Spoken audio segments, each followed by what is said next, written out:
Culture de l'excuse ou culture de l'annulation? Avons-nous encore le droit de faire des erreurs? Ou sommes-nous tous condamnés à être parfaits à chaque publication, à chaque mot?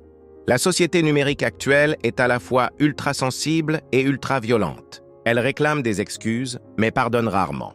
Pourtant, une société juste est une société qui sait punir, mais aussi écouter, éduquer et réhabiliter. Bibiche a fauté. Il l'a reconnu. La vraie question est, va-t-il en tirer des leçons? Va-t-il évoluer? Le rôle des créateurs dans le monde d'aujourd'hui, être créateur de contenu aujourd'hui, ce n'est plus simplement divertir.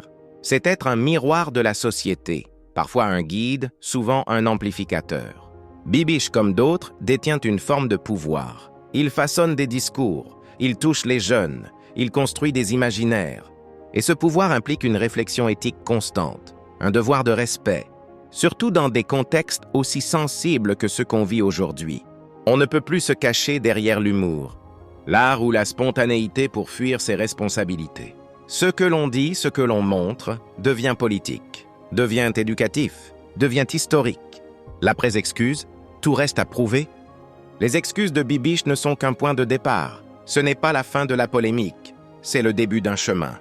Ce chemin, c'est celui de la cohérence, du changement réel, du travail en profondeur. Bibiche va-t-il changer sa manière de créer? Va-t-il écouter, se former, collaborer avec des voix différentes? Va-t-il comprendre qu'aujourd'hui, la création de contenu est aussi un engagement social, culturel et parfois politique?